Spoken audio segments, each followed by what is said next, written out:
네, 상반기 10개 구단을 정리해보는 BTS. 이번에는 공동 1위로 상반기를 마친 KGC 인삼공사의 얘기를 좀 해보겠습니다. KGC 인삼공사 같은 경우에는 사실 시즌 내내 주축들이 좀 부상을 당했습니다.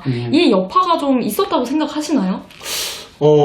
여파가 없을 수 없는 부상인데, 정확하게 말하면. 네네. 하지만 그걸 다 극복해냈다, 이렇게 좀 말씀을 드리고 싶어요. 일단 오세근 같은 경우는 사실은 시즌 전부터 그 이제 부상 회복이 되게 더뎌져가지고 정상적인 운동 자체를 제대로 시작을 못했어요. 그래서 시즌 초반에 김승희 감독이 경기를 뛰면서 체력을 끌어올리는 상황이다라고 얘기를 했을 정도로, 오세근 사실 되게 부진했잖아요, 뛸 때도. 네. 그래서 그렇게 계속 언급을 했었고, 변준영의 부상은 좀 예상 밖이었죠. 사실 갑자기 일어난 부상이라 정말 치명타일 수 있었는데, 그러니까 그런 것 같아요. 이런 것들을 극복하게 만든 것을 결국에는 팀 전체적인 컨셉 자체가 되게 강하고 나머지 선수들이 그런 것들을 잘 이해했기 때문이다, 이렇게 저는 좀 얘기를 하고 싶어요. 예. 네, 그 말씀하신 대로 변준영 선수는 손목, 김경원 선수는 무릎, 박형철 선수는 발목, 이렇게 뭐 주축 선수들이 굉장히 부상을 많이 당했는데, 사실 오세근 선수가 부상을 당한 이후에 오세근 쪽을 살리는 어떤 무게중심이 뒷선에 쏠려 있었다면, 오세근 선수 부상 이후에는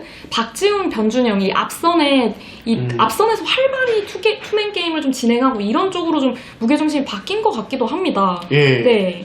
그러니까 수비에서는 3명의 포워드, 기승호, 양희종, 문성곤의 활동력, 그리고 공격에서는 박지훈과 변준영의 어떤 활동량, 요걸 통해서 좀 극복을 했다고 말씀을 드리고 싶어요. 그러니까 저는 오세근이라는 선수의 가치에 대해서 폄하할 생각은 전혀 없고요. 이 선수는 건강했을 때, 건세근이란 말, 모든 분들이 아실 텐데, 여전히 리그 최고의 빅맨입니다. 하지만 지금 KGC 인삼공사가 추구하는 농구에서는 오히려 이 기승호, 양희종, 문성곤 같은 이 이제 사이즈 좋고 활동량 좋은 이 포워드들이 활발하게 많이 뛰어주는 것이 오히려 KGC 인삼공사의 득이다라고 저는 생각을 해요. 예, 그래서 어떻게 보면 좀 전화위복 같은 상황. 물론 오세근 선수가 있으면은 또 다른 옵션이 생기겠지만, 좀 그런 얘기를 저는 하고 싶네요. 예.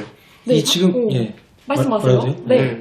약간 이 시국에서 김승기 감독님 김승기 감독님 얘기를 해도 되려나 모르겠는데, 예. 어쨌든 뭐 1,000만 원과는 별개로 그 김승기 감독님 체제에서 KGC의 수비 색깔에 대해 좀 얘기를 해보려고요. 네. 예. 올 시즌 인삼이 스틸이 9.2개로 전체 1위예요. 네. 근데 김승기 감독님이 부임한 이후로 4시즌간 스틸이 4시즌 동안 전체 스틸이 8.5개로 압도적 1위거든요, 리그에서.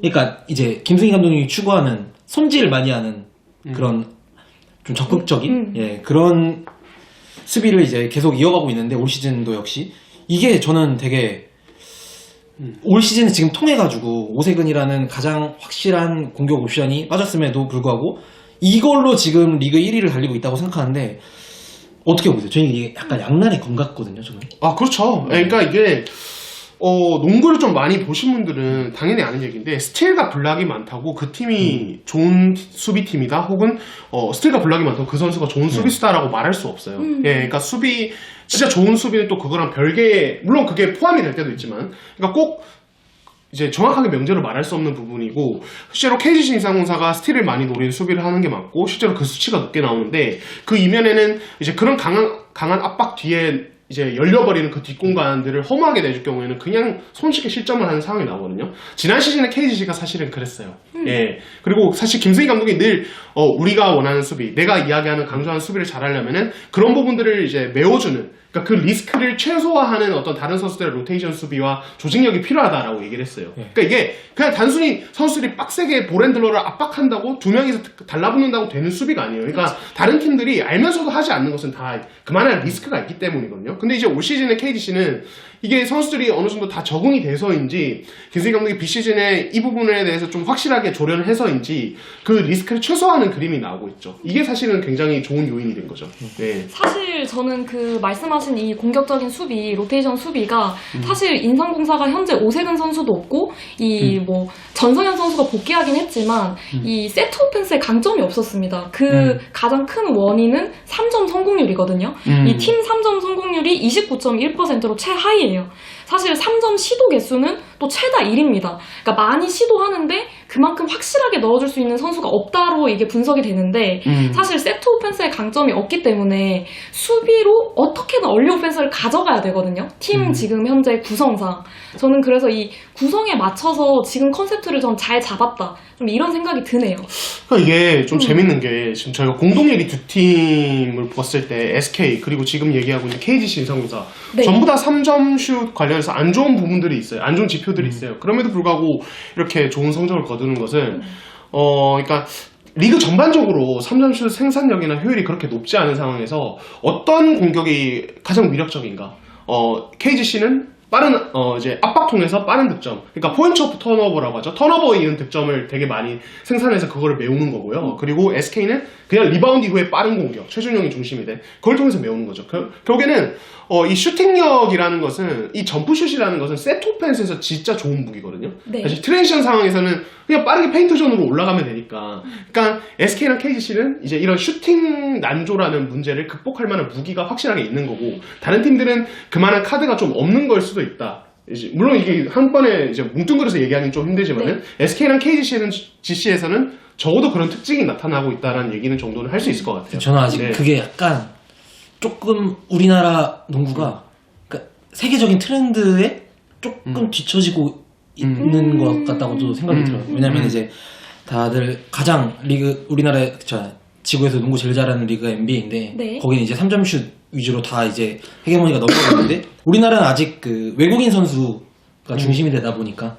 3점 슛 성공률 이나 시도 같은 지표와 달리 순위가 형성되고 있는 거 보면은 그렇죠. 그러니까 순위와 3점 생산력이 좀 상관관계가 상관관계가 좀 떨어지는 거죠. 또 석영 씨가 얘기한 거에서 또 하나 또 우리나라 농구가 또 트렌드에 맞춰서 가고 있다는 거는 저는 속도감인 것 같거든요.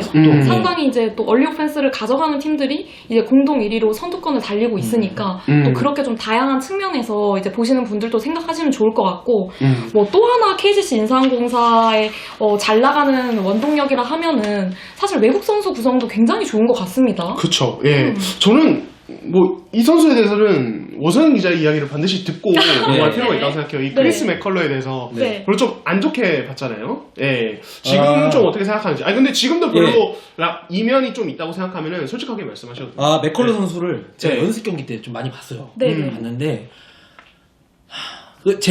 이거 편견을 깨준 선수죠.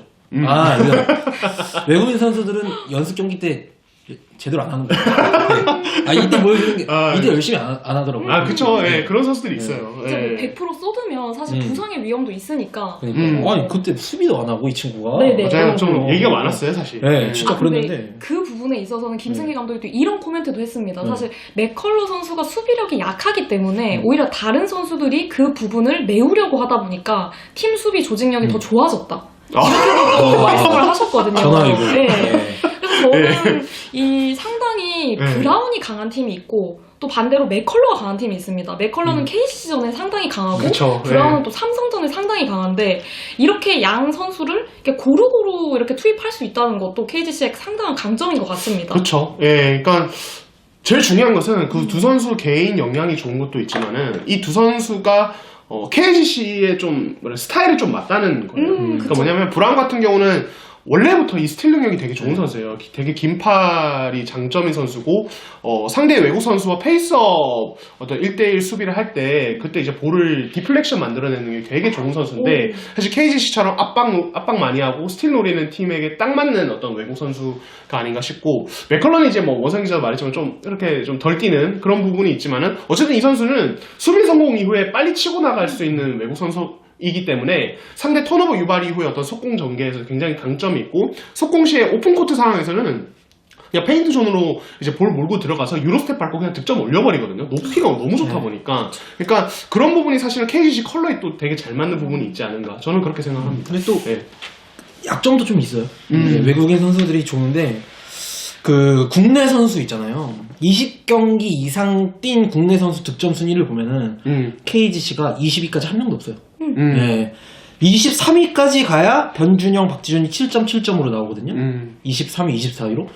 그런 부분은 조금 앞으로 그러니까 이런 사실 색깔이 있잖아요. 스킬 앞으로서 손질하고 적극적인 압박 수비로 다시 뭐 얼리 오펜스로 가는 이런 되게 팀 컬러가 좋은데 앞으로 이런 KGC의 농구가 좀 더 지속이 되려면은 국내 선수들의 좀 더 이런 확실한 에이스 같은 구심점이 될 선수들이 나타나지 않나. 그러니까 사실 이게 이제가 되게 중요한 포인트인데 정규 리그에서는 그래서 5색은 없는 공백이 크지 않을 수 있어요. 왜냐면 그러니까 저는 그렇게 생각하거든요. 정규 리그는 팀 간의 컨셉트 싸움이고 단기전 플레이오프는 굉장히 디테일한 조정의 싸움이라고 저는 생각을 하는데 컨셉트가 중요한 정규 리그에서는 그 컨셉트를 확실하게 가지고 가면은 분명히 괜찮은 성적을 낼 수 있습니다. KGC가 지금 그런 것 같고 솔직히 SK도 좀 그래요.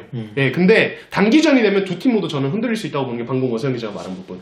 그러니까 굉장히 많은 조정이 이루어지고 상대의 전술에 대해서 카운터 펀치를 비로소 가지고 오는 그 시기에 KGC는 과연 뭘 할 것인가? 오세근이 없는 상황에서 분명히 지금 팀들 KGC 이런 수비법에 대해서 파이법을 생각만 하는 구단도 있을 거고 준비도 이미 하고 있지만 정규 시즌에 굳이 내보이지 않는 팀도 분명히 있을 거예요. 저는 확신합니다. 이거를 지금 4라운드째 이렇게 끌고 왔기 때문에 이거 분명히 다 전력 분석원들 다 알고 있어요. 네. 하지만은 이거를 굳이 정규리그 막판에 뭐 꺼내서 KGC가 또 거기에 대해서 대응하게 만들 필요는 없거든요. 네, 그러니까 이런 부분들은 아마 단기전에서 좀 지켜볼 요소가 아닌가 싶습니다. 예. 두 기자분께서 또 KGC의 강점과 약점을 두루 말씀해 주셨는데 올스타 휴식기 이전에 전반기를 21승 12패 공동 1위로 마친 KGC 인삼공사의 후반기도 많이 기대가 됩니다.